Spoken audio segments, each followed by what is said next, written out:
Welcome in everyone, this is Sean with MTG808 Jr. and I am joined today by Mike and Eric. Say hello, guys. Hello. Hey, how's it going? Alright, so today's video we are going to be doing our set review of M20, but just wanted to start off with some quick housekeeping announcements. It's been a while since we've had a big update on the channel. So, my plans for this youth project for MTG808 Jr. are very grand, and they span many years. But within the next couple of years, I'm planning on moving to the mainland, and so I wanted to get Mike and Eric on board. They've been involved for a long time. Mike, you guys have both been doing a great job with the August Aaron's Magic Club. Your kids are killing it. Yep. But so they've been involved for a while. Just wanted to bring them on in more of a leadership role, so that if I do end up leaving the island, that they'll be able to take it over. So they will be running most of the tournaments this year. They might start making content for the YouTube channel, so keep your eyes peeled for them. Yep. We got to keep the dream alive. Yes, sir. Yep. Let's go. Okay, so here's how we're going to format this. The three of us, we each came up independently of each other. Yeah. All right, we have not talked about these lists prior to this. Independently of each other, we have come up with our top 10 most impactful commons from the M20 set. And here's the criteria that we used is, I guess before we jump into this, the other announcement that we should probably talk about is MTG Arena recently announced that the Pauper format is going to turn into a historic format. Right. So the Pauper events on Arena previously had matched up with standard Pauper for the most part, right? They don't allow downshifted rarities, but for the most part it lined up. That's not going to be the case come the fall. So, we were kind of waffling on whether or not to sync our rules up with Arena and not allow downshifted rarities. Like Lightning Strike and Might of the Masses, etc. But since we're not going to sync up with MTG Arena anyway later, might as well just keep our current rules. Yeah. So we are sticking with downshifted rarities for our paper tournaments. I know that a lot of our YouTube audience is people out in the interweb.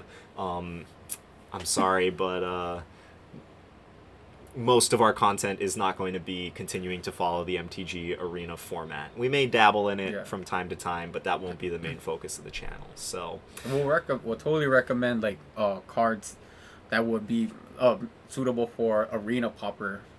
Yeah. I imagine that the formats will have a fair amount of crossover, but it just letting everyone know it will no longer be our focus come fall. So we are allowing downshifted rarities, and there's a lot of them in this set. I think there's like 6 or 7, like 10. And we're going to go through those at the end. But so for our top 10, all of us came up with our top 10 most impactful cards printed at common in M20. And I don't know why they make this so complicated, but there are some cards that are printed that are in the welcome decks, right? Yep. The free decks that they give away at the game stores.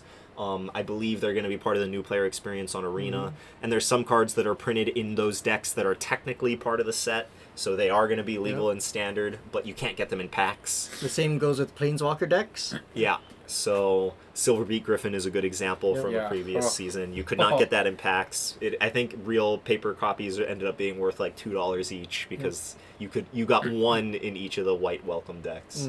But those are going to be legal, so we are going to include those in our list. And then we are excluding cards that are already in the format.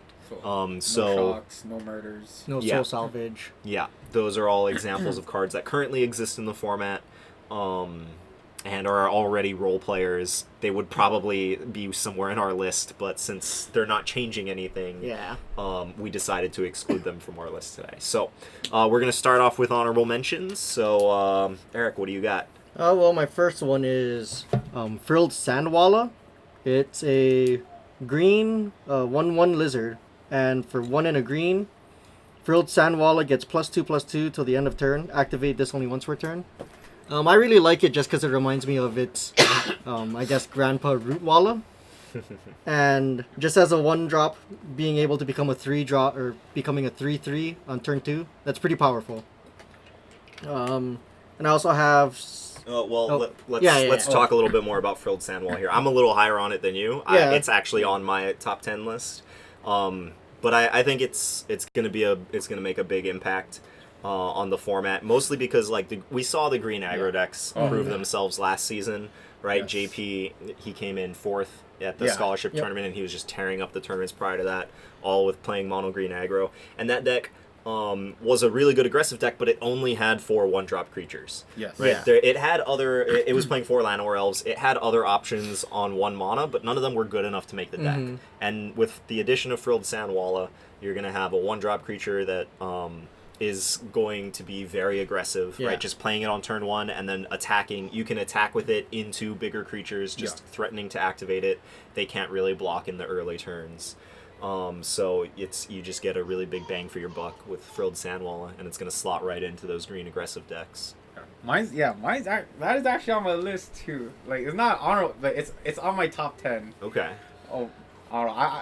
I'm looking at it too because we I think it was printed in Amonkhet or Yes, Hour It of was the- Hour of Hour of Devastation, Dev- yeah.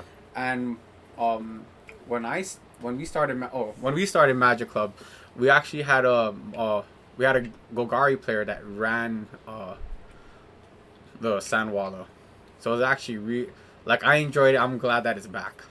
Yeah, it was really good in Amonkhet Standard Pauper, and that was back when Gust Walker and Sacred Cat. Fanbearer and Sacred Cat were all in the format, and it could hold its own against them. So I'm sure that it's going to be a role player in the format moving forward. So we're all in agreement that it's good. Just we all have it ranked probably slightly differently. All right, No. next honorable mention. So my honorable mention is Gorging Vulture. It's 2 colorless, 1 black for a 2/2 flying bird. When Gorging Vulture enters the battlefield, put the top 4 cards of your library into your graveyard. You gain 1 life for each creature card put into your graveyard this way. I know when I think when Guilds of Ravnica came out, we had a Golgari player that kind of ended up with Rhizome Lurcher. The Undergrowth deck. Yes. So I think this makes a great addition to this. At flyer, you get life when you pitch creatures in the graveyard. It feeds Undergrowth for sure, and then I know with Soul Salvage being reprinted in M20, so it's another. You get kind of a bit of recursion, I guess. Yeah, I did not have this listed on honorable mentions or top 10, but I do think it'll slot very nicely into that Golgari deck. I did have a kind of meme Golgari deck built at one point that was just I think it was all creatures, and there were 3 non-land, non-creature spells in it. I don't think that deck was particularly strong, but you could end up playing 12/12 Rhizome Lurchers, and that felt pretty awesome. And this is just gonna help make that game plan happen more consistently. So Yes. it will slot into that deck.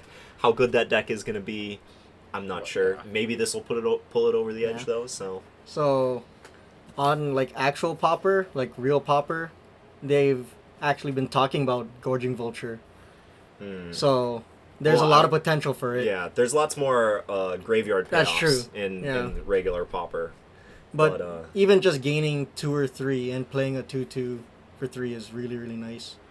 Yeah, it will slot very nicely into those graveyard decks. Yep. I would probably be a little higher on it if there were better graveyard payoffs in the meta. So maybe it'll be Fringe right now and then work its way up. If more graveyard synergies get printed. Okay, my first honorable mention is Brightwood Tracker. So Brightwood Tracker is right here. Boom. 3 colorless and a green for a 2/4 elf scout. You can pay 5 colorless and a green and tap it to look at the top 4 cards of your library. You may reveal a creature card from among them and put it into your hand, and you put the rest on the bottom of your library in any order. There's a part of me that really, really likes really slow, derpy card advantage decks, and those decks benefit a lot from having mana sinks. And there are not very many mana sinks at common in So, standard. let's talk about this. In the last tournament, with JP, the green deck versus the white deck, they were already just playing lands and doing nothing. That game so, went like 20 turns long. Right? Yeah, this would be super helpful. Right. It's just like Vivian's Spirit Bear, or whatever her name is. Vivian's Grizzly, I think. It's in War kind of like Spark. that, except a bit more expensive, but you get to choose. Right. I was so excited about that card being printed, and then like every time I saw it in play in Standard Pauper, I was just like, oh, this is just way too slow. Yeah. And the fact that you only got to look at one card is like, oh, I invest all this mana and I'm not guaranteed to get something. Yeah. This, you're investing more mana and you have to tap it, but you're almost guaranteed to get something with it. And its rate is pretty good. Yeah. It's so, a 2/4. I don't know if it's just going to be a sideboard card, like you said, when like green aggro wants to shift into being more attrition-y, or if it's going to end up being like you can play like a ramp deck that just wants to like play this on 4 and stonewall things, and then like when you get all your mana but you don't draw your fat payoff, then you can go find it. I don't know. Ramp has traditionally been very bad in Standard Pauper, but I'm always hopeful. I'm always hopeful. For some reason, I see this in a like a tribal elves Pauper Standard Pauper deck, because there are a lot of mana dorks. Mana dorks. Yeah, you got Llanowar Elf, you got the Druid of the Cowl. Yeah, the new one that got printed, the elemental one. And I think there's like one more. I forgot what it was. But yeah, you have all of those. Yeah, you can totally make an elf deck. Yeah.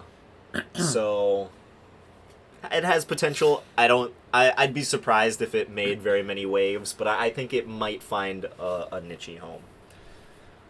All right. Any other honorable mentions? No. All right, I got one more that I want to touch on here. And I was sad. Oh, I got it. There we go. Oh, him. I was really sad to not. I wanted him to be on my top 10, but there were just a couple of other cards. Nope. Same here. So this guy is a Sanitarium Skeleton. 1 black for a 1/2 skeleton. You can pay 2 colorless and a black to return it from your graveyard to your hand. Again, we see a mana sink, right? It's not the most powerful effect. A 1 mana 1/2 is kind of like whatever. But there's a lot of sacrifice effects too. Right. The fact that you can always get it back. The longer the game goes, the more activations you're going to get on this. And there are, as you said, there are a lot of sacrifice outlets. Like the red-black sacrifice deck was like so close to being good. The green-black sapperling-based sacrifice deck was really close to being good. So I think this guy might be, finding a home in those decks. I don't think it's going to be a 4 of. Which is why I ultimately cut it from my top 10 list. But I do think that it's going to find a home in the new format. Yeah, synergizes well with the bird. You pitch it to your graveyard and you bring it back. Which bird? The gorging vulture. You would have to mill it, but yeah. Okay, so that's our honorable mentions. We'll get into our top 10. Eric, what do you got for number 10? So for my number 10, I have Nimble Bird Sticker. Is that It's a red goblin for 2 and a red. It's a 2/3 with reach. Oh, this guy. Yeah. This guy, really? Okay. It's a sideboard card, but I feel like blue-white flyers is going to be a very, very big contender in the meta. And red not having much interaction with that. Well, besides, they have shock and lightning yeah, strike. but you want to use that for their flyers, right? Yeah. But still, it's a 2/3, so it can kill most of the flyers anyway. And it'll have them to stop, or it'll make them stop, basically. Okay, so this, if you're curious, this card is not in the regular set. This is a card that is printed in the Planeswalker, the red half of the Planeswalker dual deck. So if this card looks unfamiliar, don't worry, it should look unfamiliar. But okay, so I agree with you that I think Blue-White Flyers is going to be a role player in the format. I don't know if playing a reach blocker is how the red decks are going to want to combat that. And even if it, like, we had the Gruul there. No, the Minotaur was in Amonkhet block, but we have the Gruul hybrid card. Yeah. It was this just with a hybrid mana instead of red. And that's been legal, since Healer's Hawk has been around. Okay. Oh no, I think it was in the set after Healer's Hawk. So the fact that hasn't seen any play makes me skeptical if this one Sure. is. But I definitely agree with your point that Blue-White Flyers is going to be a thing. Hint, hint, foreshadowing. Most of the numbers here, yeah. I mean, like if you're if you're going on a Goblin Tribal, I think probably a good piece. What tribal payoffs Goblin? are there though? I mean, Skirk Prospector? there's prospect. Yeah. I mean, if you just go Really? straight up, I'm if you just gonna straight up an fill my aggressive deck with approach, 3-drop goblins to sacrifice them to make 1 red mana. No, you got Goblin Instigator. it's, Okay. Gotta go deep. Right? All right, so that was Eric's number 10. Mike, what do you got for number 10? it was it's one of the planes welcome deck cards. It's Phantom Warrior. Ooh, yes. Because I remember playing with this card a long time ago. I think it was in I think it was Stronghold. I'm not no. It was one of the earlier. It was an uncommon Yeah. for a really long time. I think this was its first printing at common. So, 2/2 unblockable. Like a lot of I think, Miss Cloak Herald was always a good card. 1/1 unblockable, and with, things you can add on to it like auras. Even I mean like Short Sword is still Short legal. Sword. Marauder's Power Axe just got Wings, reprinted. So I feel like this is another good piece. Mm. I don't know. I don't if it's is it a game changer? That's why it's on the bottom. I don't think it's gonna be relevant enough to like kind of go nuts in this upcoming meta game. Yeah. Well, because of another very powerful card that we're going to get to later, and talking about Blue-White Flyers, I think, You mean my number 4? yes, this is a really powerful evasive creature, but the fact that it is unblockable instead of flying, I think, is a knock against Not it. only that, this case. there's better creatures that are almost like this. Yeah. But so, if you run some sort of tempo deck that has lots of interaction, then I can see Phantom Warrior being part of it. definitely. It is a powerful card, proven card. We'll see where it fits into the metagame. Okay, I kind of cheated on my number 10 because my number 10 is Yeah. all of the dual lands. Yep. I figured. So we got all 10 of the 2 color pairs got dual lands, and they all come into play tapped, and they all gain 1 life when they come into play. We've already had this we had gates in the last block. We had the regular dual lands that just came into play tapped and made 2 mana, and those saw a little bit of play.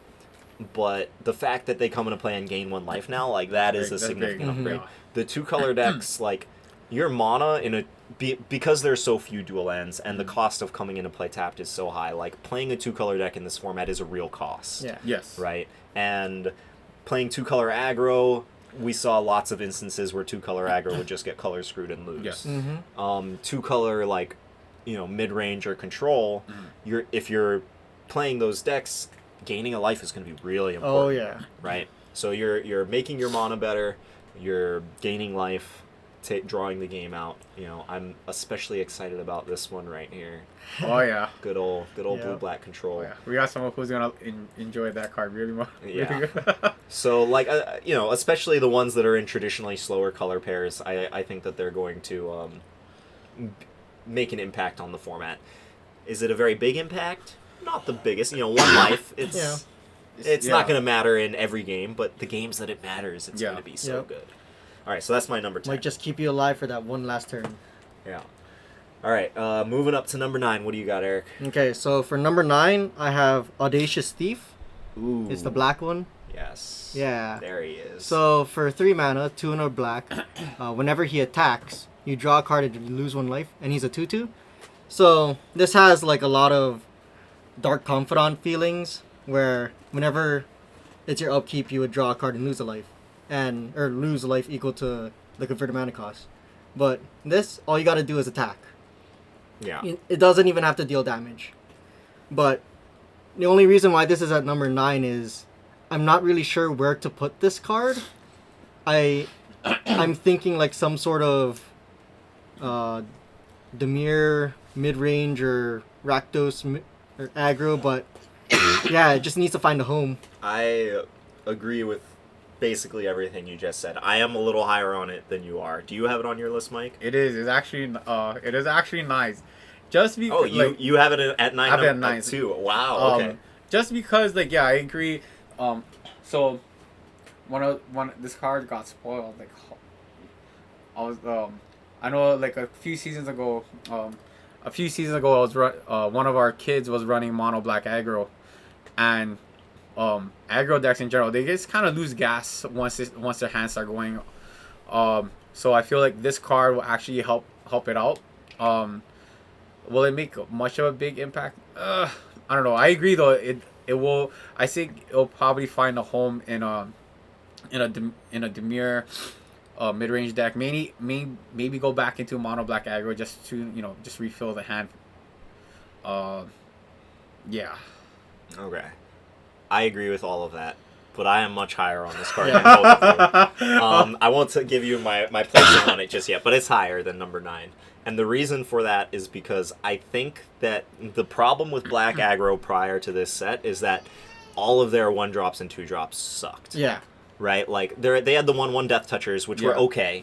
Yeah. Right? In an aggro deck, they were okay. Like, really, they shine in slower decks. But, like, they were okay in the black aggro decks. All of their 2-drops, though, were just, like... They were just, like, 2 mana 2/2 blanks. Yeah. Or, right? 2 mana 2/1s with, like, barely relevant abilities. Black's not known for its really good creatures. Right.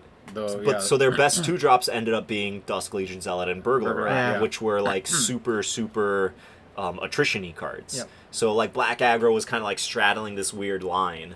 But I do think that this card is going to be able to push black aggro over.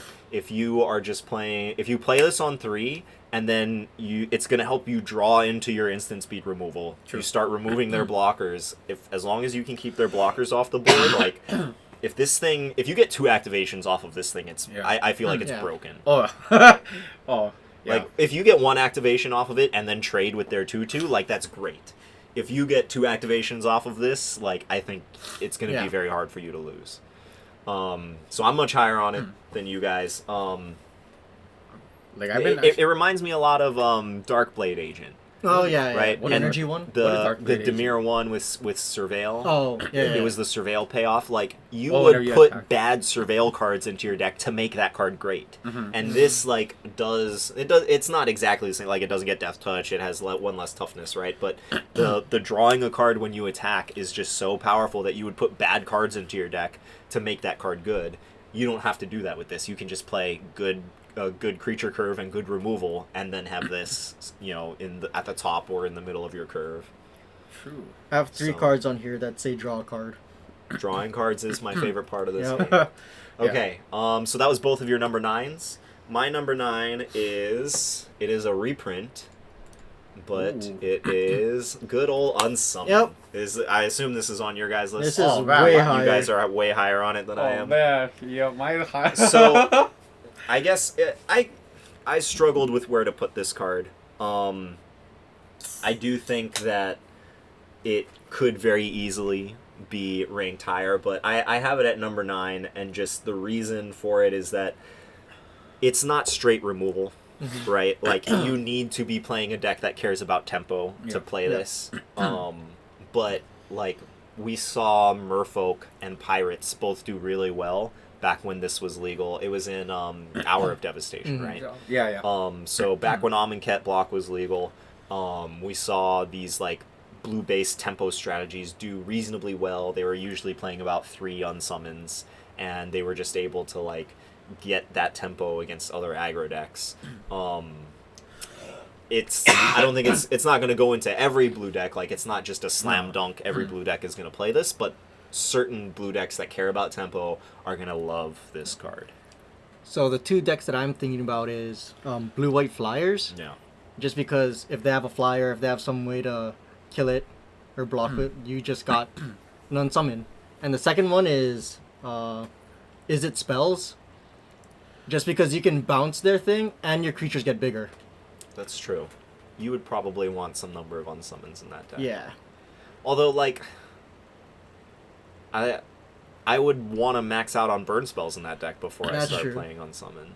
But you have some Like, or maybe Okay spells. maybe have like a couple unsummons in the main deck and then more in the board if your opponent's playing like 3-drops. Yeah. Because if you bounce a 3-drop with this thing, you're you're just that- like, oh my you're done. god, I just got so much tempo. But if you're like bouncing your opponent's 1 or 2 drops, Basically then it's just gained like, 2 mana. yeah, this is you don't want to spend a whole card to return your opponent's one Yeah. mana play, right? I feel it's meta dependent, but it's still a really good card. I agree. Anything else to say about Unsummon? All right. So that was my We'll number get up 9. Moving on up to number 8. What do you got, Eric? Okay. Click on white. We are looking at Squad Captain. Where is? Really? Yes. Okay. So I think I don't that have this on my list at all. yeah. I think that there's 2 decks that will become a thing. Boros and Selesnya go wide. We got another card that also makes tokens, but Selesnya already makes a ton of tokens anyway. And if you combine that with my number 1 card, you can just swing in for lethal almost every single time. Oh, it's a 5 mana vigilance creature, 2/2, and when she enters the battlefield, she gets a +1/+1 counter for each other creature you control. Right. So it's a 5-drop that's amazing when you have a wide board and really, really underwhelming when you have nothing in play. But I mean, like, if you're building your deck around token synergies and going wide, then And she's There's almost always going to be there's huge. only 1 board wipe in the format, Yeah, but nobody Prophetic really uses Vapors. it. Yeah. Yeah, I mean, I feel like those token decks were just like right on the cusp of being good. We saw, I think it was red white tokens Jeffrey won one tournament with. And then There's a number of Caleb green-white- was playing green white tokens in the last couple tournaments he played in the scholarship tournament. But like, okay, so I agree with your assessment that this would go into those decks, but I'm not sure if it's going to push them over where they have been in terms of power level, because what is the 5-drop that they play right now? Angel of Dawn. Angel. Right? The 5 mana 3/3 flyer, Flyer, when it like, comes into play, anthem it effects. gives +1/+1 and vigilance Vigilance. to everyone. Like, this allows you to kind of go tall, whereas the other 5-drop was just continuing with the go wide. But I guess in my mind I was thinking, like, if like these 2 5-drops are pretty similar in power level. Sure, they do slightly different things, but they're pretty similar in power level. So I feel like it would just be replacing something that. We're gonna talk about this creature again when we go back to my number 1. Okay. All right. So this is a foreshadowing. Yeah. Did this make your list, Mike? This is not big. Okay. Oh, I went deep with all of the cards. All right. Well, I'm excited to get higher up your list then. All right. Anything else to say about Squad Captain? Oh, like it's the first time reading this card now. I'm giving you all the secret text. All right. Beware of the token decks. What do you got for number 8, Mike? Frilled Sandwalla. All right. Yeah. That's such a good. Yeah, we like, didn't feature it earlier, but there it is. Excuse me. I just feel like this card is gonna be a real menace once the set officially drops. When the kids start brewing up decks, So like, on top of my head, I was just thinking JP. Yeah, So mono this- green aggro. Like, I think this would be a great inclusion. Like, looking at other stuff too. Like, I wouldn't even know where to put this. Like the deck is solid as it is, and adding this, like, you would have. I feel like I would have to sacrifice some stuff. Yeah. But Like last season I had like a okay like green red aggro deck that this would slot right into. We saw back when it was legal in Amonkhet, there was like a decent blue white blue green aggro deck that this was in. So yeah, this is I feel like any aggro deck that has green in it will want to play like 4 of this. Auto include. Yeah, for sure. It just hands down the best aggressive green 1-drop. And you'll probably just play this and Llanowar Elves in every aggressive green deck. Maybe I'm just a little salty because I can't cast him for free with Madness. Oh, yes. Strictly worse than Basking Rootwalla. Yeah. So for those of you that don't know, Basking Rootwalla was this exact card, except that it had this other additional line called Madness, which said, when you discard this card from your hand, you can put it directly into play for 0 mana. So strictly worse than Basking Rootwalla. It's But still a really good Basking card. Rootwalla was just insane. So There we go. All right. So that you said that was your number 8? Yeah. All right, so we're on to my number 8 now. My number 8 is also a green card. We got Silverback Shaman here. And I think this card is super, super powerful. It's just not higher on my list because it's a 5-drop. And, like, I'd say like 80% of decks in this metagame or in this format just don't play 5-drops. So this is not going to go into every green deck. But man, if you want a 5-drop in a green deck, this thing is just a house. I 7-1'd my sealed just with this. I had like 2 of them and it's nice. Yeah, he's really nice on the curve. Okay, so just for those of you that can't see the picture, it's 3 colorless green, so 5 total mana for a 5/4 ape shaman. It has trample, and when it dies, you draw a card. Yeah. I had a green-black mid-range deck for the past couple seasons that I absolutely loved that was playing Rock's Oracle on the 5 mana. Oh. And Rock's Oracle is 4 colorless, 1 green for a 4/2 draw a card when it comes into play. And this, like, that card was sweet, but like it would trade down so often. Every time you got it shocked, you just felt shocked. so bad. Every time you had to like block a 2/2 with it, you just felt so bad, right? You would attack into their 2/2s with it and be like, all right, I guess I got my 2-for-1. But this thing is just so much beefier. And It sure, can't get chump blocked. yeah. Trample is big game. That 4 toughness is big game. Sure, you don't draw the card until it dies, but if it doesn't die, then you're probably doing pretty good. Yeah. You can kind of think of this like a common version of Palaka Worm. That's a little bit of a stretch. Well, but... you can kind of think of it like that. Sure. Where you get value even if it dies and it's pretty hard to kill it. Yeah. Are there any other creatures that draw a card when they die in the format? No. I don't think so. Everything else is ETB. Well, yeah. Yeah. Okay. Yeah, so that's my number 9. Mid-range decks. If there is a ramp deck, again, that's a big if, but if there is a ramp deck, I'm sure this card is going to be in it. So, good old Gorilla.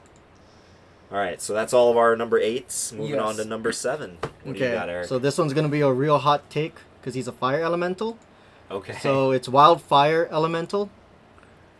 Wildfire Elemental. Oh, this is from the dual deck. Yeah, right? so it's 2 red, 4 mana for a 3/3 elemental, and whenever an opponent is dealt non-combat damage, creatures you control get +1, +0 to the end of turn. So you're really high on these go wide payoffs. Yeah, so I see this in the Boros deck just because you can play all of those tokens, and then you have things like the Goblin Sharpshooter and the Frilled Elemental, the Lizard. Not the Sharpshooter, the Spear Spewer. Oh yeah, the Spear Spewer. Okay. And there's the 1/1 for 1. It's red.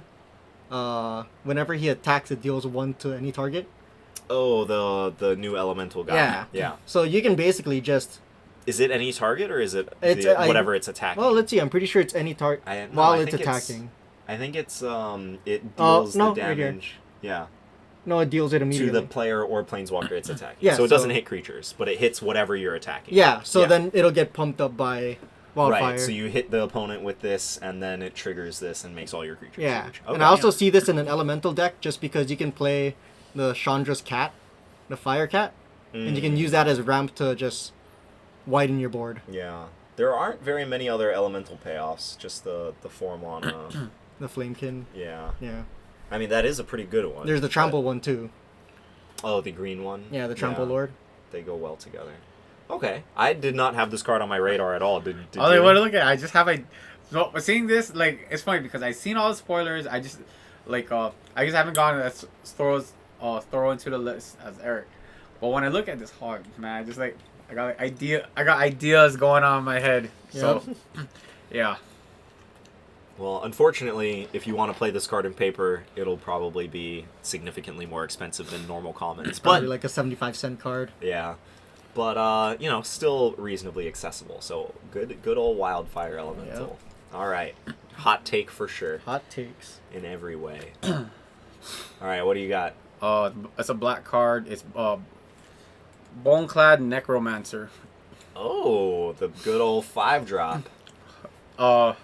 Just because, so I've been brewing Demir deck with this, and because Soul Salvager Soul Salvage and the Salvager of Secrets loop is still in the format, I see this as a very this is like a bomb to me.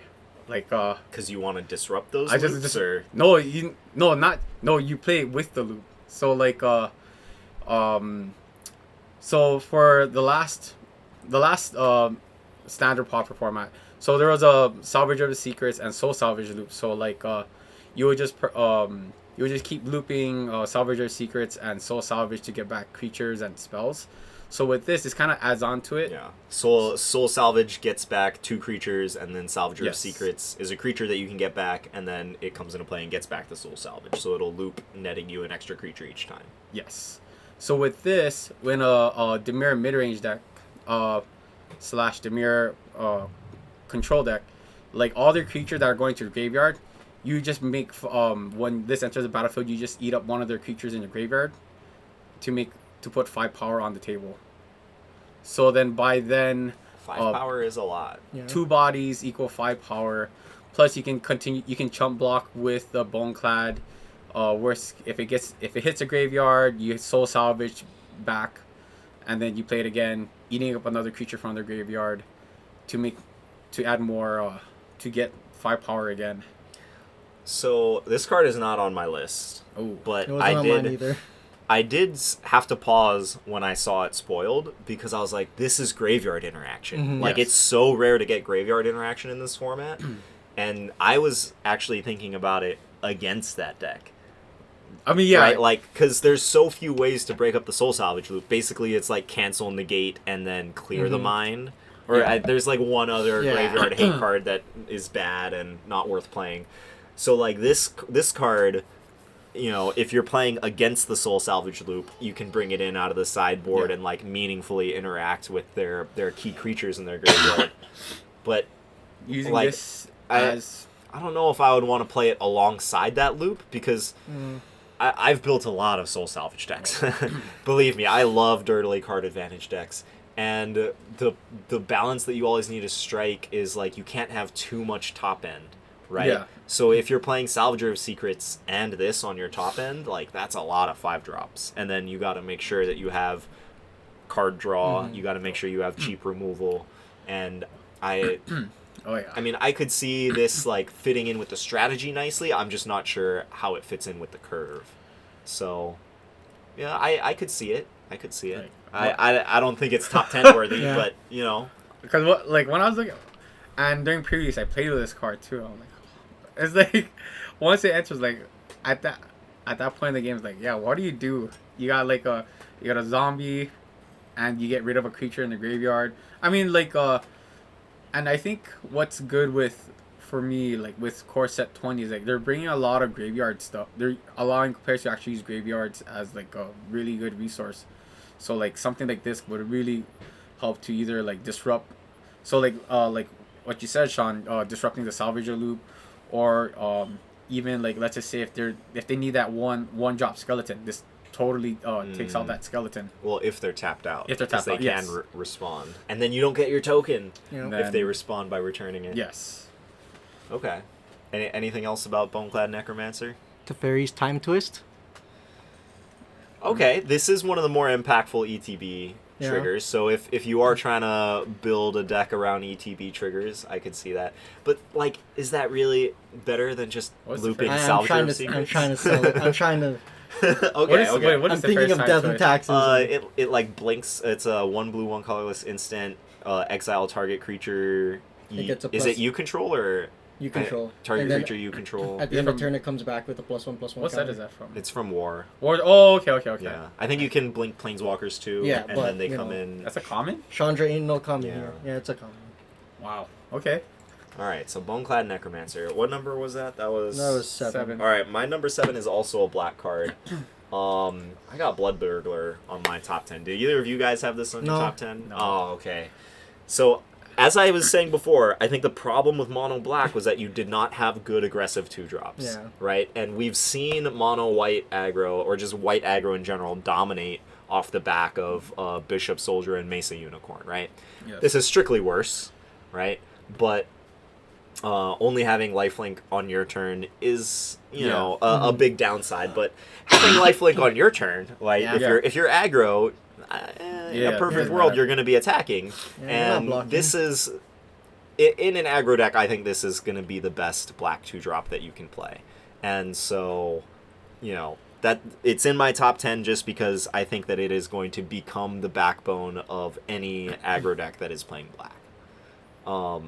And it pairs nicely with Audacious Thief. It does. Yeah. So they both made my top 10 because I think that black aggro just kind of gets juiced up a little bit with this set. It's like my only concern is why would you play this over white aggro? Because they have all of the tools already. Audacious Thief. I know, but I want to draw cards. White aggro doesn't draw cards.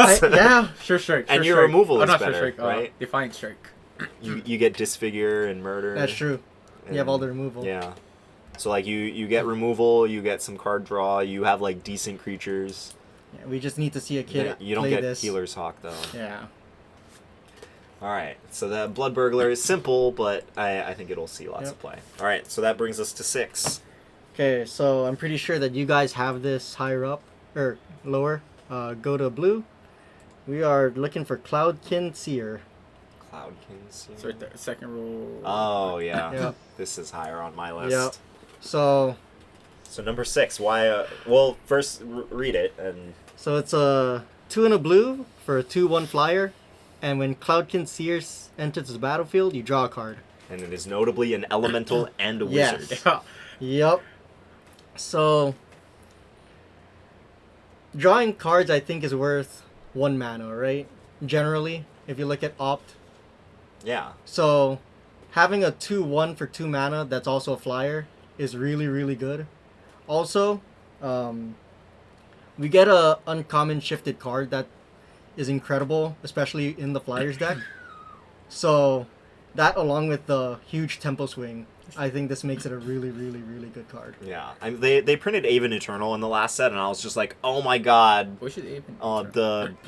The Windrake that amasses one when it comes into play. Oh, okay. And I was like, man, like this 3-drop is just so good. Like, if you're gonna be playing like blue aggro, you're just gonna be playing this card, and then they go ahead and print this, and it's just like, oh well, it's move over Aven Eternal.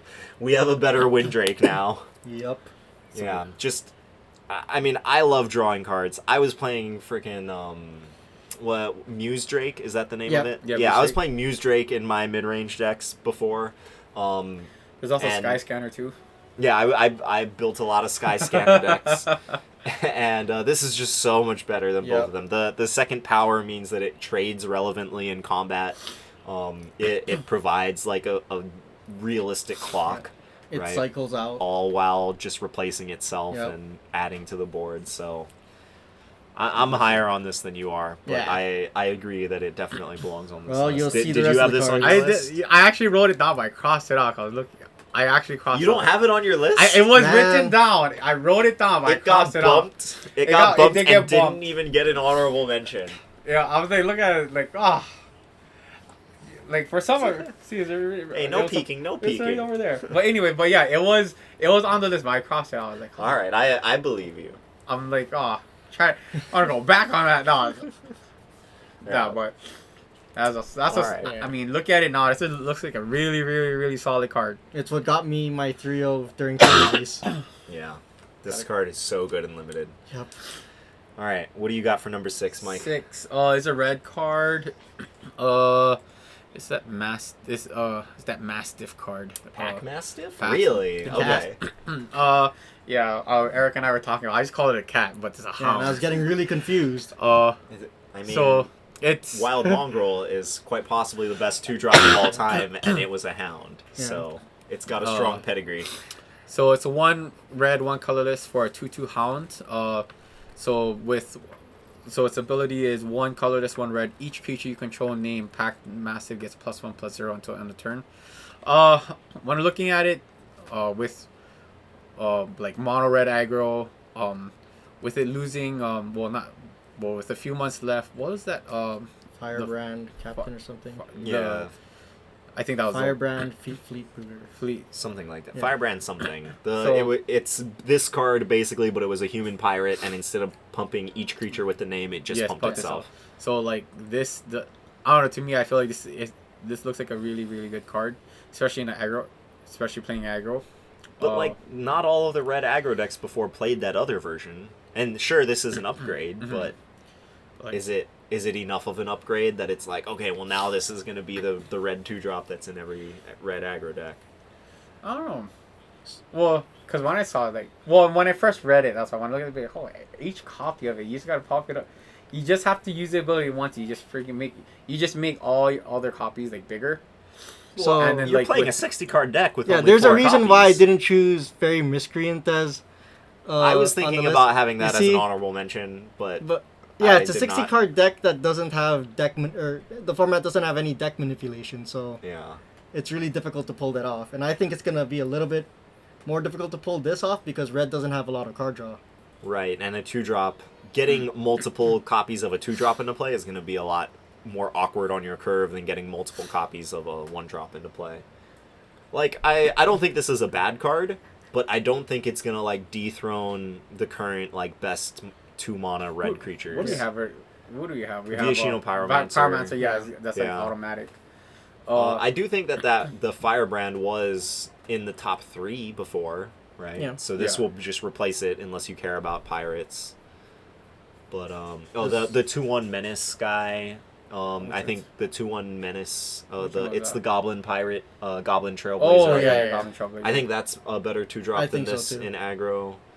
I mean, this format is very creature oriented, so Yeah, but I do think that this guy and the pirate version of this are better than the Nest Robber, which I think was Yeah. the Yeah. next best 2-drop.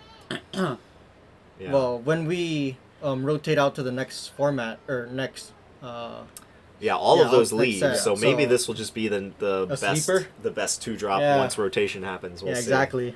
You might just be ahead of us, Mike. Like, All right. So the fact that no one has mentioned this card yet makes me think that you guys are probably way higher on it than I am. Oh, man. But my number 6 is Winged Words. Yeah. So this card, I mean, it really only goes in a deck with flyers, Yeah. but Cloudkin Seer just got printed, so which is going to be in like almost every blue deck. So if you're playing Cloudkin Seer and like maybe one other flyer, like you can just put this in your deck, Yep. and it might be better. Like I've built a lot of Secrets of the Golden City decks, Mhm. and there are a lot of Secrets of the Golden City decks that kind of wish that it didn't have that second blue in its casting cost. Yeah. So Secrets of the Golden City is well, Winged Words, first of all, is 1 blue, 2 colorless sorcery, costs 1 less if you control a creature with flying, draw 2 cards. So it's just strictly better than Divination. Secrets of the Golden City, which is going to be rotating out, but Secrets was blue, 1 colorless, sorcery, draw 2 cards. With If you Ascend. have Ascend or there are 10 or more permanents in play, then you draw 3 cards instead. Right? So I think paying 1 less mana is just way better than maybe drawing a 3rd card later in the game. And if Yeah. not, divination is just fine. Just drawing Right, 2 like- cards is good. I had a lot of control decks that I played Divination instead of Secrets of the Golden City just because it was easier on the mana base, Yeah. and it was still great, right? So now it's like, oh, just strictly better Divination. Yep. And it's tempo. And then, of course, if you're playing this alongside Healer's Hawk and Rustwing It's Falcon, turn 2. yeah, you Yep. just even if it's not on turn 2, you play it on turn 4, and then you play another 2-drop, Yeah. right? Just having it cost 1 less is going to be so relevant in those decks because those are going to be tempo decks. Healer's Hawk. Winged Words. Cloudkin Seer. I think I'd rather have a curve of Healer's Hawk, 2 mana flying creature, Sure, but- Cloudkin Seer, then Winged Words. Sure. Like I think in a perfect curve, you want this to be the Yeah. last card that you play in your hand. So there's also the Lord. I'm not sure if we're going to talk about him. The Warden of Evil Sile. Oh, right, yeah, we'll talk about the downshifted yeah, cards at the but end. that plays a big role in this deck as well. Yeah, definitely. Okay, so was this on your list, Mike? Oh man, I got this higher. on You the got list, it way man. I higher. was looking Yeah, at- I figured you I guys was would like- have this yeah. higher. I'm like, But wow. that was my number 6. Yep. You can skip me. My number 5 was Unsummoned, so... Okay, so we already talked about Unsummoned, Yeah. but there it is. Very highly ranked. Yeah. All right, what do you got for number 5, Mike? I don't. I'm guys. I was looking at Disenchant. You have it at number 5? I had number 5. I ain't gonna lie. Just Okay, because, like, go on. I mean, like, we had Invoke the Divine. I think we still have Invoke the Divine. I just feel like yeah, and like that was it's an like okay sideboard card. it's just a faster version. It's I just think a we faster, saw Flora Yeah. blow out Julian in the finals of the Yeah. of the youth scholarship I mean- tournament with that card. I just feel like this card is like way faster because like if I'm thinking mono way aggro, you just want to be faster, and with Invoke the Divine, it was just kind of hard because you just have to get to 3 mana. Right? I mean, there is still Demystify, Yeah. but then like with decks still running with There's still short sword. in short the sword, format. so you want to like a faster answer to those kind of cards. Was JP playing Naturalize or Crushing Canopy in his side? Crushing Canopy. Crushing Canopy. I think there was one naturalized. There was one Okay. just because Crushing Canopy also dealt with flyers itself. Yeah. So So I have no doubt that this is gonna see play. I don't know if I would say it's on the top 10, but I agree that it's gonna see play. because with another card that's on my list, it just makes this card way like more usable. Oh, Okay. sure. Spoilers. Spoilers. Spoilers. Oh my gosh. Is it on your list too? Yeah, that's on my Of list. course. We'll get to it. Oh man, I can't wait for that discussion. Yeah, I mean, we've had Naturalize instead of Disenchant for a really long time now. I'm glad to see them swinging Yes. this is kind of just like the staple, right? Enchantment, Yeah. Artifact, hate, 2 mana, kill an enchantment or artifact. It's good to see it swing back into white. If Natural State was reprinted, I'd be happy too. Which one is Yeah. Natural Natural State? State is 1 green for it was in Battle for Zendikar, I think, or it was 1 green Oh, it destroy was the target Smother, right? destroy target artifact or enchantment with converted mana cost 3. Yeah, you Smother an So- artifact or enchantment. All right. Yeah. Okay, so my number 5. Red did not get a lot in this set, but I do think that Infuriate is the best red Oh, card yeah. in this set. I mean, like, red already has a bunch of 1 mana interaction. Shock just got reprinted in this, so it's not going to be rotating out. Sheevan Fire is currently legal; it will be rotating out. Samet Sprint, I But think, like, also. Samet Sprint is Yeah. very Well, it's not rotating unexciting. out, but it's, Yeah. The it's fact that this okay. gives +2 toughness means that you can make aggressive attacks Yeah. into bigger blockers, and That's your true. guy will like reasonably live. It's no giant growth, right? Oh yeah. But it's man. pretty darn close. Yeah. Right? Like we saw the red decks playing Run Amok to fill that niche. Trample is relevant, but being able to only use it when you're attacking was a really big drawback. Wasn't it 2 mana too? Yeah, it was 2 mana. There's also Built to Smash too at one point. Built Yeah. to Smash was legal, but it Yeah. was also only on attackers. So the fact that it's like, it's powerful enough to let you punch through blockers, and you can use it on defense, so it's flexible in that way. I think this is going to be the best red card in the set. It might belong lower on the list just because, you know, +3, +2. How do you Yeah. process life with that? Well, Red aggro there. The deck that I want to put this in is Gruul Monsters. With you can play Giant Growth in that. yeah, but that's another giant growth. Oh, okay. So this is what's Giant Growth the- like 5 and 6. Like big cat with it has Riot and Trample. Oh, I know you're talking about. Oh, the 4 mana one. Yeah. The something Arynx or friend. I know Yeah. you're talking about. Yeah. Yeah, Frenzied you Arynx. can pay 6 to give it So- +3/+0. That Infuriate and that uncommon card that we're gonna talk about. Oh, yes. That's That is a good combo. Although that's 14. I do think that if you are playing Uncaged Fury, that you just want to play Run Amok because Trample is going to be so important.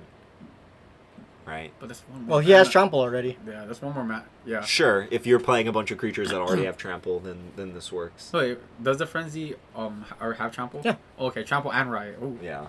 Woo! Okay, so Infuriate, if the red decks wanted to play a 1 mana pump spell before, they had to play, I don't even remember the new name of it. It was... Sure Strike? Precision Strike was the one that That's- just gave +1/+0. And, No, Precision Strike is the burn spell that deals 3. Oh. It might be Sure... No, Sure Strike is 2 mana.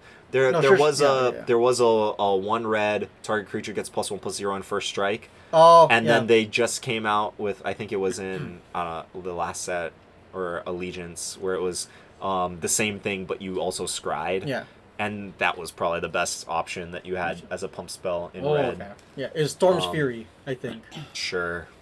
+1/+0 and scry 1 Yeah. and first strike or something. And but- you know, that was a perfectly reasonable combat trick, but yeah, it would win you combat, but it wouldn't also go to the face, which red really wants to do. So this, I think, is just like it's exactly what red wants to be Yeah. doing.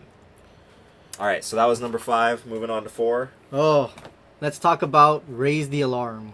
Oh, I did not include that on my list. You This are was- really high on these go wide decks. This is my pet deck because I used to play him in Cons of Tarkir. Oh, you played Jeskai Ascendancy. Yeah, I played Jeskai Tokens Yeah, Ascendancy. that And deck was I fun. just loved it. But Raise the Alarm is a 2-mana spell, 1 and a white, and you just create 2 1/1 white soldier creature tokens. So I think the only other spell that does this are all 3 mana. And they Goblin made life Instigator. linkers. Goblin Instigator. That's does true. it. And not Yeah. an instant speed. Yeah, but it's And then Lazotep Reaver. yeah, but all of the other ones in white are like 3 mana, and there's a 4 mana one that makes 2/2 vigilance, but I think that's way too slow. Yeah. I think with Raise the Alarm, you can be open with mana just in case they play something tricky. You can try and kill their creature, or you can just play the Raise the Alarm at the end of their turn. Yeah. Or in their attack step when they attack you with their 2/1. Yeah. And then you're like, gotcha! Yep. Block Use it with for my blocks. 1/1 token. But I just think that the token decks are gonna get incredibly strong with this upcoming set. Okay, you're a lot higher on the token decks than I am. I agree that they're solid. Oh, you'll I don't- see number 1. Wildfire I will, Elemental I was one thing, but will. Okay. Yeah, I think this is a great card. I think that in the traditional white aggro decks, you would still rather have the life linkers, which is why I did not include it on my top 10. But I think in the token decks, then this is going to be your best 2-mana play. yeah. Sapling Migration, along with this, is going to do a lot of work. Or Yep. Goblin Instigator and this is going to do a lot of work. Those token decks are really just about you need redundancy of consistently putting in multiple creatures. So this fits the bill. I ain't gonna lie, I had this on my as my number 4 too, just because like I love playing green white tokens. Let's see, yeah, and like I started brewing up a deck with this. Plus, I think this was print. I first played with this card. I think with Mirror. Oh, sorry. I first played with this card back in Mirrodin, I think. Yeah, it was first printed Yeah. in Meriden. So this card has a place in my heart. In fact, just because of this, I have to go find my Mirrodin copy just so I can run it. Like I want to flex on those old school art. Yeah. I like this new art, but the Meriden art is definitely nostalgic. Yeah. Okay, so that was both of your number 4s. My number 4 was Frilled Sandwalla.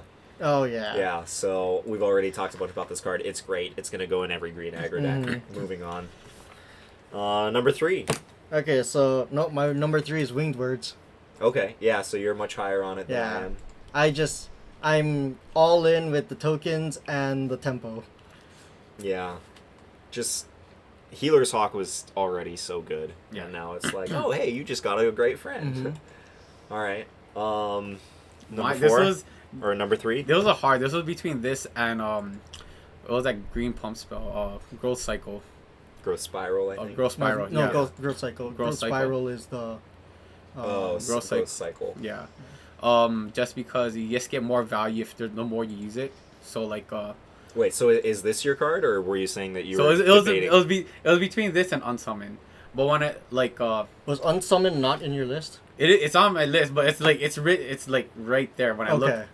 because this when they spoiled this card, like oh man, because so if I'm looking at when I was thinking about Joy Paul's JP's deck, so he was running Might of the Masses, and just after the youth scholarship tournament, we felt like when I'm looking at his deck, it's like I think that Might of the Masses wasn't like the best fit, because then like when we approached his deck, we wanted to make it more like aggressive, More so- lean. more lean.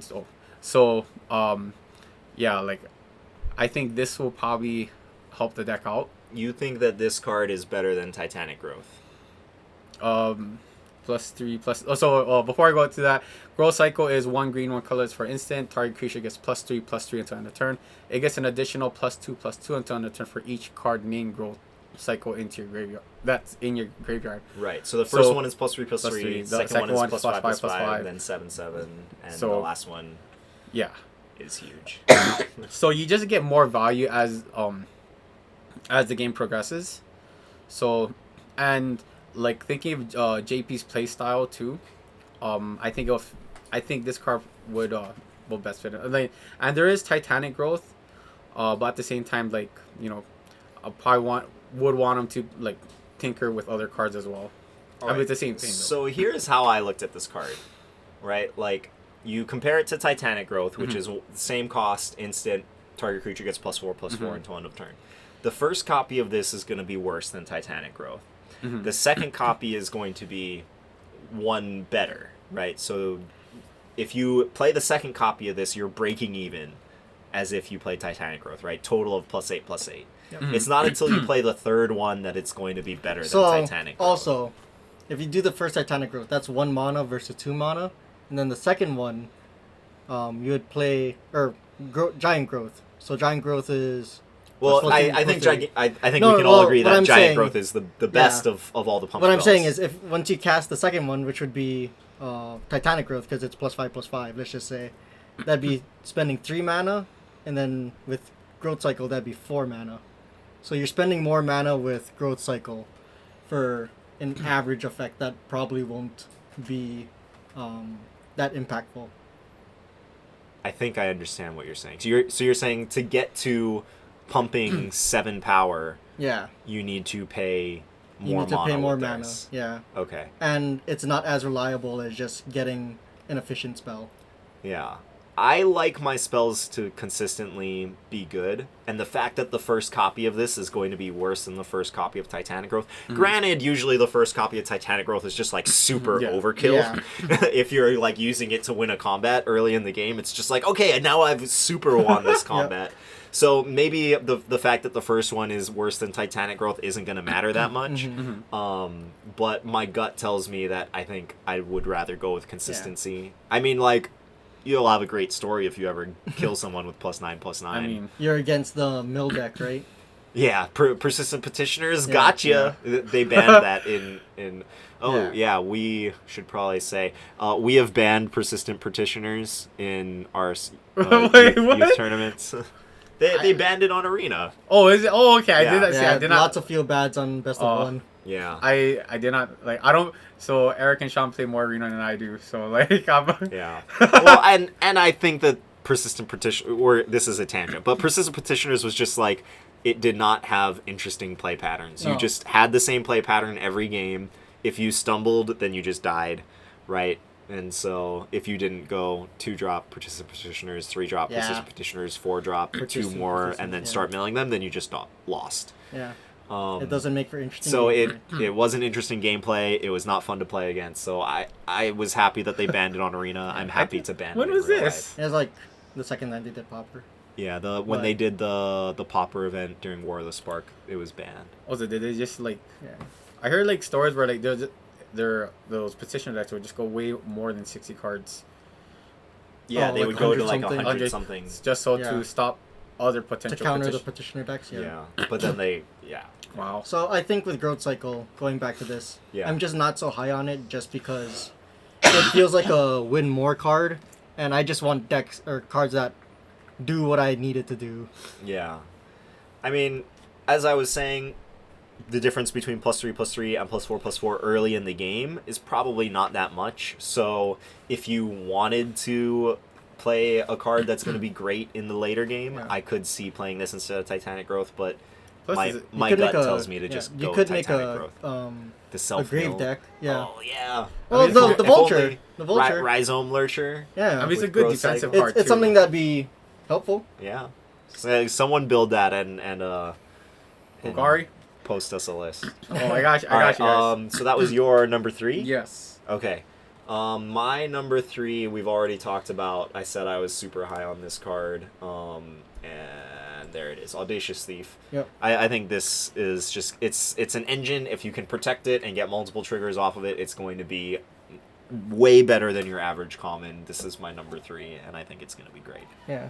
fantastic card. I just don't know what to put it in right now. Black aggro. Put it in with your aggressive creatures and your- your removal spells. Got to get someone to play it then. Yeah. All right. So moving on to number 2. Okay, so I guess your number 1s for each of you is pacifism, because that's my number 2. Oh yeah. Spoiler warnings. Well, Run fun. Obviously, my number 1 is not Okay, pacifism. so your number 2 is pacifism. Yeah. All right, so So we can just have the number 1 discussion for this both of you is- guys here. This is a reprint. Yes. But go ahead and tell us what pacifism does. So pacifism is a 1 and a white, and you enchant the creature, and it can't attack or block. So all of the mono white decks that have been doing fairly well have 4 luminous bonds, yeah. and this is just a Usually strictly they're in the better- sideboard though because they're so clunky. Yeah, but This is not. so much cleaner on the Yep. curve that I think you just want to main deck 3 or 4 of these in every white aggro deck. Because I think it goes like quick plug to the the Facebook page. I posted a deck list with this, and I think someone mentioned putting pacifism in the main board. Yeah, that I can was see. me. Okay, so I can see why. Just because I put main board Snubhorn Sentry, it just like and Luminous Bonds is 3 mana, so this gets you like closer to getting to. Yeah, this does count for your ascend. Count. Yeah. So like. But like I just keep thinking about the white aggro decks back in Amonkhet, right? Back when you had, Sacred Cat and Fadbearer and Gustwalker and Oketras Avenger, you had compulsory rest What is as your. compulsory rest? It's pacifism but worse. Oh, okay. And it was still amazing in that deck. It was basically pacifism, but then the creature also gained. Its controller can pay 2 colorless and sack it to gain 2 life. And that was so very rarely relevant. It was just like, oh, your guy can't block, bash you for a bunch. Okay, sure, you can spend half of your next turn to sack it and gain 2 life, that's fine. Yeah. But pacifism is just a strict upgrade. If it weren't for this card, then Silverback Gorilla probably would have been higher on my list. Oh yeah. Or Silverback Shaman. But yeah, the reason this is my number 1, spoiler warnings, this is my number 1. The reason this is my number 1 and it edged out my number 2, because my number 2 was really close to being my number 1. But the reason it edged it out is because we've just seen white aggro be so consistently dominant. Yeah. Oh my gosh. So like it's like the best deck is gonna be getting a big upgrade, and that's why it is my number 1. And it goes to my explanation, because when I talked about Disenchant, it's cheaper than Invoke the Divine, and this is just really cheaper than Luminous Bonds. Oh yeah. So yeah, I agree. It will just go into the mono white aggro decks, super smooth. Yeah. And again, if you can get to your Snubhorn Sentry up to City's Blessing quicker, that's a yes, please. Well, I'm not super high on Snubhorn Sentry. I I think love you like that card way more than I do. Oh, I love I that like card. my 1-drops to attack on turn 2. But yes, this does go very well with Snubhorn Sentry. And like this is just good news, just having pacifism, because murder is also a common, and that's important because R&D stated that they want to make their common slots a lot more powerful and interesting. Yeah. So we will probably get even more cool stuff in the next set. Yeah, the like War of the Spark and this set have both had really cool Yeah. commons. Like the power level is just like slowly creeping up. And of course, Murder is not on any of our top 10s because it has already been legal in the format, and it's still great. Yeah. Like right, Murder, Shock, they're all still great. Yeah. I just hope they give us Counterspell. They're never gonna give us counterspell. Give us counterspell. Give us Okay, Counterspell. so what is your number 2, Mike? My number 2 what was it? Winged Words. Oh. Yeah. Oh, yeah. Wow. Yeah. That's a bold statement right there. Okay, so we're all really high on Winged Words. Yeah, great card. We've already Yep. talked about it. My number It's a charter 2. course, man. Yeah, basically Charter Course is good because You get to the discard the graveyard card. decks will play it as well as the aggro decks. My number 2 is Cloud Concealer. It's just I love drawing cards. I love playing dirtily blue decks, and this does all the things. I that don't even dirtily think it's blue decks dirty. wanna I just do. think it's good. Right, and that's why, like, if it's a card that a dirtily blue deck wants to play that other decks also want to play, then then it's really good. Yeah. Okay, so that was my number 2, and then My you number spoiled 1. Mike and I's number Yeah, 1. thanks So a lot. what's your number 1, Eric? So my number 1, go to green. It's Prize Unicorn. Yeah, this one is only in the welcome deck. Yep. It's been an uncommon at every other printing. Really? All gate creatures? Everyone that I've been aware of. So it's been an uncommon at every other printing. This is the first common printing that I'm aware of, and it is powerful. Go ahead and tell us what it does. So for 4 mana, 3 and a blue, green, Prize Unicorn is a 2/2 unicorn, where all creatures able to block Prize Unicorn do so. Yeah. So in a meta where there's lots of creatures and there's gonna be a lot of board stalls, Yeah. Prize Unicorn just stops it.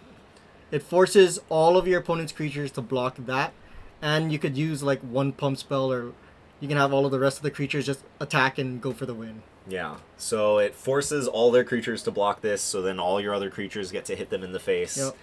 And this is also a removal spell, right? Yeah. You play it in the mid game. If they have like 2/2/2s in play, you attack with it, and then you like use a pump spell or something, and then you just get them, Yep. right?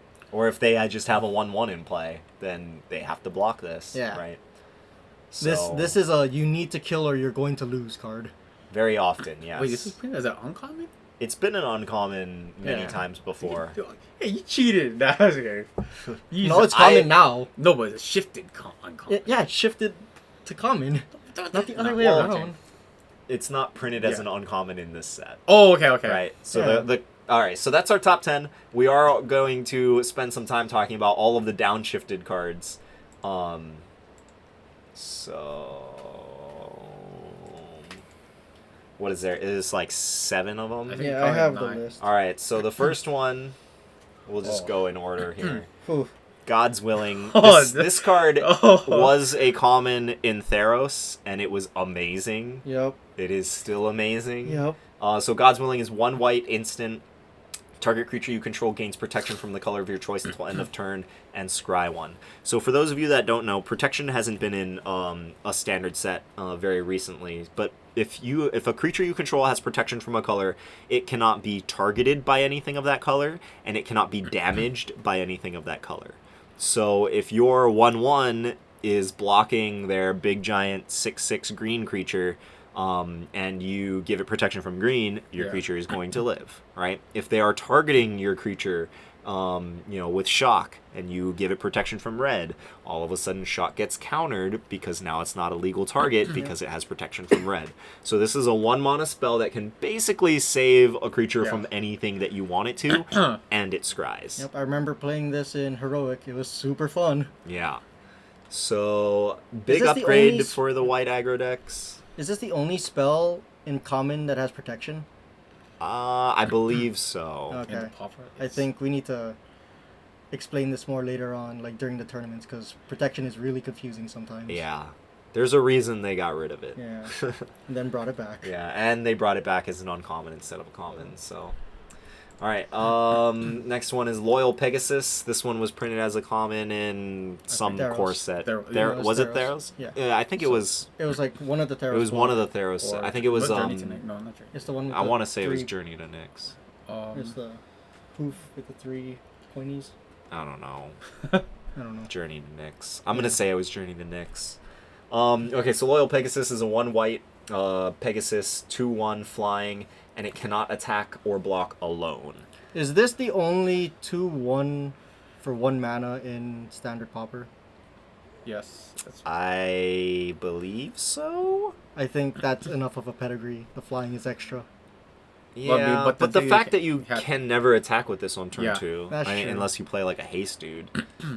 But I don't know. I like my one because very often the aggro mirrors are gonna be like, I play a creature and then you kill it, right? Yeah. And then you play a creature and then I kill it. And if they don't need to worry about killing this because they're just killing your other creatures, That's true. Yeah, it just blanks it. I don't know if I would want to include this in my white aggro decks. It's very powerful. The Yeah. upside is very high, but I also think that the downside is pretty steep. That's true. Yeah. It's like Wojak Bodyguard. Yeah. But Wojak Bodyguard is like way oversized for its cost. Well, if you think about it as a For 4/4, what it does, because it adds 4 power, or it adds the extra Yeah. power when it attacks with the Mentor trigger. Yeah, so that's Loyal Pegasus. Next one is This one, Oh, boy. I'll let you talk about this one, Eric. So, Warden of Evil Sile. It's 2 and a blue, has flying, it's a 2/2, and creature spells with flying you cast cost 1 less to cast. So, in all of the other core sets this was printed in, it was uncommon. This was common in Eternal Masters. Eternal Master. Wow. So, this is just a really good card because it makes all of your Stormkin or Cloudkin Seers 2 mana. It makes all of your other flyers that are like 2 mana, 1 mana. You are saving on a lot of mana with this card. Potentially. Oh yeah. Like my biggest issue with this card is you're gonna want to play it alongside 4 Healer's Hawks, probably Yeah, some and number then of Rustling they Falcons, don't cost and anything. probably 4 Fairy Miscreants. That's true. So it's not gonna cost reduction those, but Yeah. But you're still saving a lot of mana either way if it survives. true. But like this is likely going to be towards the top of your curve, and Oh, if you're yeah, playing definitely. aggressive blue-white flyers, so like you're not gonna get the most out of the cost reduction effect Mhm. because you're going to be then reducing the cost of stuff that you could have already played Sure. sooner. But I agree that it's a very powerful effect. I think we skipped one. Did we? Fencing Fencing Ace, Ace, Right. Right, because none of us caught this. I did not play I any of think, the Modern Masters sets, but Chris Tom, good guy Chris Tom, former Washington Middle School Magic Club advisor. Yeah. He pointed out that Fencing Ace was printed as a common in one of the Modern Masters I sets. think it's Oh anniversary. god, this M25. card, this card is so good. Yeah. Yes. I think I did not realize that this was going to be a downshifted legal. Yep. Like white aggro might just be getting too good. Uh, So Yeah. double strike is it 2 mana, 1 white, 1 colorless for a human soldier, 1/1 with double strike. Double strike has not been printed on a common card before, at least not in standard. It is the gate payoff guy had Oh, double strike, right? Yeah. And the Buccaneers bravado would give double strike. oh, Yeah. yeah. Um, Not on a creature. Yeah. I know they're on a creature, but Yeah. they're not. It's an instant. So fencing a double strike if it deals first strike damage and regular damage. So if you buff this up in any way, then it's gonna get the buff twice, right? So Moment of Triumph, short sword, Yeah. mentor triggers, So- right? So I was thinking, when I saw this card, for some odd reason, I was thinking about Julian. Because he likes red, white aura. Oh, So if yeah. you're listening, Yeah. Julian, Fencing know what to ace put in. into swashbuckling. we're telling you attack right for now, 4, Julian, if you're Yeah. listening. or attack you for 8, or no, it's +2/+2, so it would Plus- be attack you for 6. I kind of want to put it in blue white though because you got the flying. You can use one with the wind and all of that junk. Art- Yeah, but you Arcane Flight. lose removal. Well, you got pacifism and that other thing. and but- unsummon. And you have God's willing, too, to back it up. So And you have yeah. dive down. I like this as a pants payoff way more than any of the Yeah. hexproof creatures. So yeah, Fencing Ace. We will probably see a bunch of play. Yep. All right. What is the next one? We don't have to talk about this one, In right? Black. Which was- Okay, so Disfigure is the next one. Yeah. This Yes. was a common. Oh, what set Zendikar. was it in? It was in In Zendikar, yeah. Zendikar. Zendikar was such a fast format. And then, Yeah. I think it was in Friends of Common So M25. 1 black instant target creature gets -2/-2 until end of turn. We already have Deadweight. Yes. Yep. Right. And in some ways, Deadweight is better. Right. If you need to shrink a really big creature, and just make it smaller for a long period of time, Mhm. Deadweight is what you're in the market for. But the fact that Disfigure is an instant means that you can catch people in response to Yep. combat tricks. Yep. You can like block their medium-sized dude with your small dude and then shrink it, Mhm. and then kill it at instant speed. So I do think that in most cases, Disfigure is going to be better than Oh, Deadweight. definitely. Yes. And most of the decks are going to want to play Disfigure instead of Deadweight. Maybe the control decks will want to play like a split. I don't know. Yeah. It's a good hit But- for Augur Bolus if you're looking at the. Oh black- yeah, Yeah, it's a good Augur hit. Bolus. You can get it back with Salvager Seeds too. Salvager, Where Deadweight yep. you can. And then next one we're gonna have spell weird or spell breaker The weird. Gorger Weird. Spell Spellgorger Gorger. Weird, yeah. Or not the spell gorger, but the one where you can get the instant from the grave. Spell The blue one. No, spell Oh, gorger's Spell a- Keeper Weird, I think. Spellkeeper. Gravedigger has already been legal in the format. But again, it's been a common. It was actually a common for most of its Yeah. tenure Uh-huh. in Magic, and then it just recently got upgraded to an You uncommon. realize how powerful it is. Yeah, just built-in card advantage. It's not like it's better than drawing a card because you're getting your best creature back Yep. from the graveyard.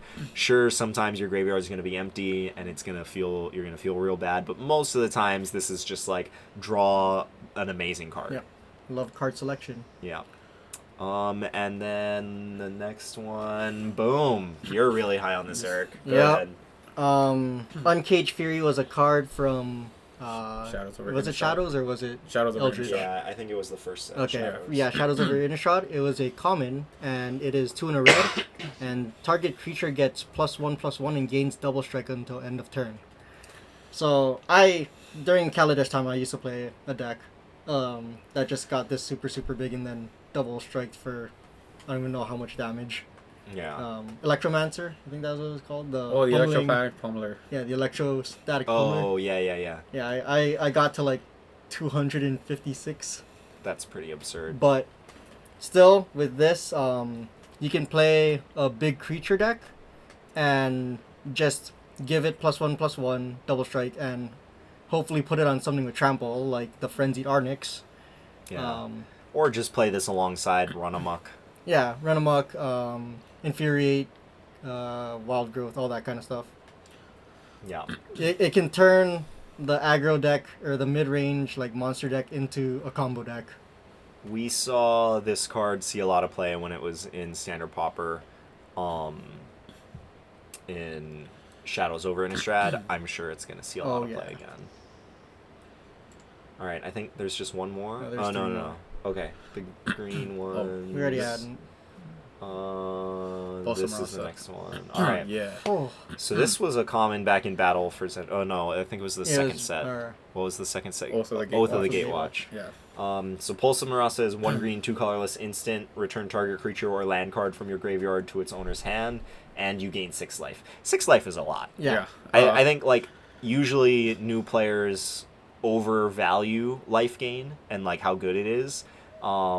Usually it's not worth a card to, if this just said 3 mana gain 6 life, it would not be very but good this at is all. a little different. Yeah, this replaces itself with your best creature or land out of your graveyard, and you gain 6 life. Yep. So, usually spending 3 mana to get card selection, you fall behind on tempo.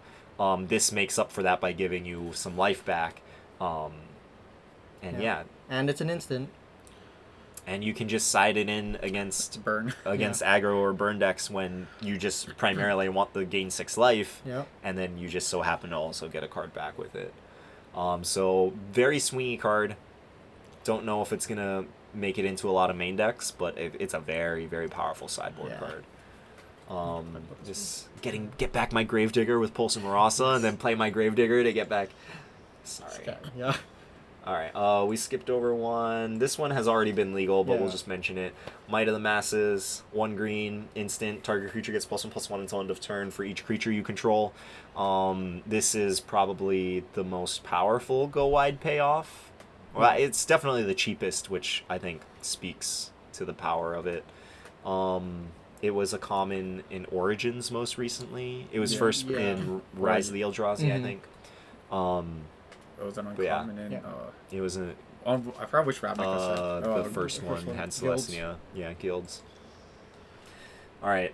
So Might of the Masses is And then- gonna continue to be legal, and then the last one we have here is Scuttlebutt.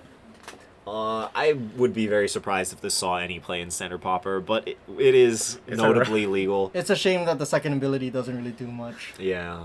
There's God's I Willing. mean, yeah, if but- you gotta tech out your deck against your opponent's God's Willings. Yeah. Okay, so it's a artifact creature, Scarecrow, 3 colorless mana for a 2/2. You can tap it to add 1 mana of any color. For just making a mana, there's lots of other cards that have this effect that are probably more impactful. And they're not creatures, so Yeah. this is gonna die Yeah. to a shock. And then the second ability is tap. Target creature becomes the color of your choice until end of turn. I think they included this just so that limited it was less feel batty when your opponent is like main decking their protection from your deck card. Yeah. Because wasn't this a Laurelwind card? Yeah, it was in the second Lorwyn set, I think. The one. It was the second So Color that mattered, had the though, right? It Scarecrows. had, like- It's not Shadowmoor. No. Yeah, it was Shadowmoor and Eventide had the Scarecrow sub theme, I think. Yeah. And they had like, what is that called? Then they have Painter Servant too, so there's like lots of color mattered. Yeah.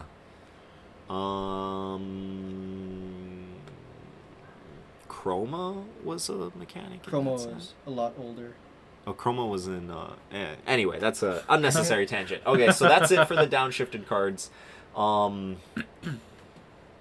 Yeah, I think that wraps us up here. Yeah. So a bit of a long video, so thanks for sticking around if you've made it this far. If you want to support the project, if you want to support the channel, continue getting awesome standard Pauper content, be sure to hit that like button, hit that subscribe button to get updates on all our videos, and ring the bell if you want to see the updates for all the videos. And then the best way to support the project directly, you can check out our Patreon page, www.patreon.com/mtg808junior. We'll have a link down in the description of the video for you. Any final thoughts? Really looking forward to see what this meta game looks like. Yeah. It looks like it's gonna change drastically. Yeah. Yeah. We are going to start running youth tournaments once the school year starts up in August. So there will be at least a good 2 to 4 youth tournaments before the next set comes out. So, start brewing, and we're eager to see what other people come up with. Yeah. Yep. Oh yeah. All right. Thanks for stopping by, and we will catch you next time. Peace. All right. See you guys.